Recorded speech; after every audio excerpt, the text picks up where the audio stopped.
O homem de meia-idade. Connie Zweig. Para o homem disposto a olhar, a morte e a destruição estão por toda parte. Na natureza, uma espécie se alimenta de outras espécies que, por sua vez, servem de alimentos para outras. Para que algo seja construído, algo precisa ser desestruturado e reestruturado. Ao reavaliar sua vida durante a transição da meia-idade, um homem precisa chegar a uma nova compreensão de suas queixas contra os outros pelos danos reais ou imaginários que lhe causaram. Durante algum tempo, ele talvez fique totalmente imobilizado pela raiva impotente que sente em relação aos pais, à mulher, amigos e entes queridos que, como ele, agora percebe, causaram-lhe sérios ferimentos. Ele precisa chegar a um acordo com suas culpas, suas queixas contra si mesmo, pelos efeitos destrutivos que teve sobre os outros e sobre si mesmo. Sua tarefa relativa ao desenvolvimento é compreender mais profundamente o lugar da destrutividade na sua própria vida e nos assuntos humanos em geral. Grande parte do trabalho nessa tarefa é inconsciente. Implica, acima de tudo, retrabalhar os sentimentos e experiências dolorosas. Mas a maioria dos homens simplesmente vive essa percepção em suas vidas cotidianas. Alguns homens articulam sua nova percepção consciente em palavras, outros nos padrões estéticos da música, da pintura ou da poesia. De qualquer modo, um homem precisa chegar a um acordo com suas queixas e suas culpas. A visão que ele tem de si mesmo em sua existência comum. Mas, enquanto está excessivamente oprimido pelas suas queixas, ele será incapaz de superá-las.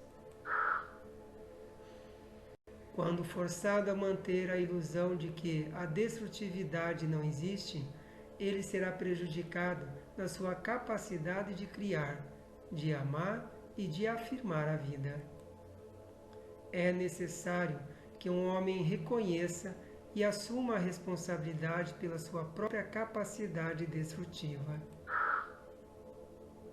Mesmo sem intenções hostis, ele às vezes age de uma maneira que acarreta consequências danosas para os outros.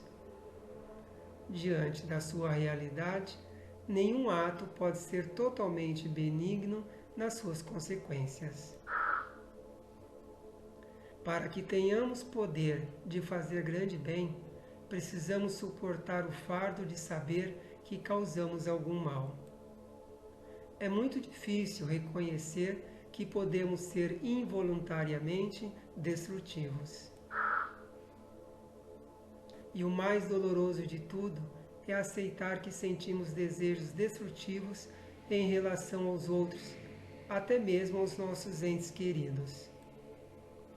Ele muitas vezes sente uma intensa raiva ou amargura, sem saber o que provocou ou contra quem ele dirige tal sentimento. Uns não têm a mínima consciência de que causaram sofrimento aos outros ou de que poderiam ter desejado fazê-lo.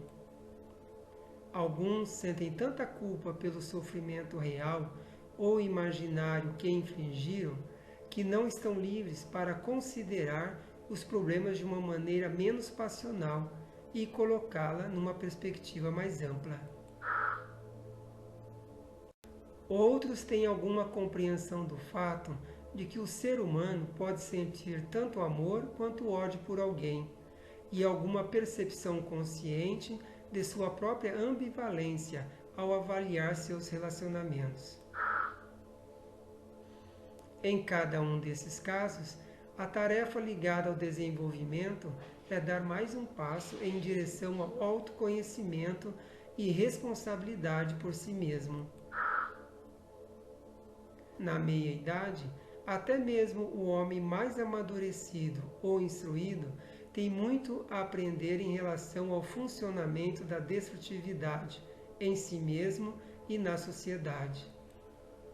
Ele precisa aprender sobre a herança de raiva contra os outros e contra si mesmo, que traz dentro de si desde a infância.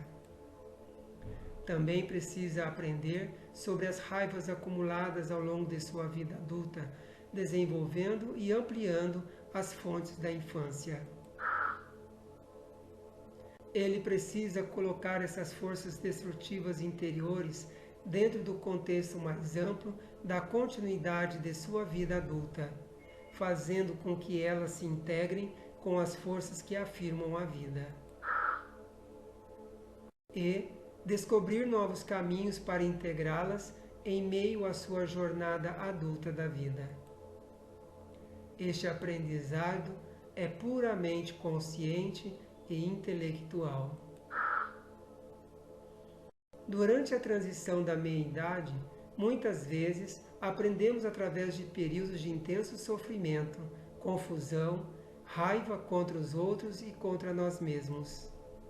Assim como mágoa pelas oportunidades perdidas e pelas partes perdidas de nós mesmos.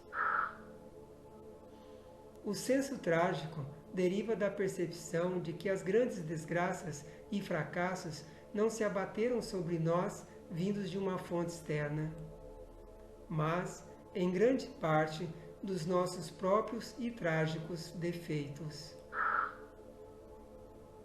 Em última análise, este homem é vitorioso e se confronta com as suas profundas falhas interiores. Aceita-as como parte de si mesmo e da humanidade e é transformado, até certo ponto, numa pessoa mais nobre. Esta transformação pessoal tem mais valor que a derrota e os sofrimentos terrenos.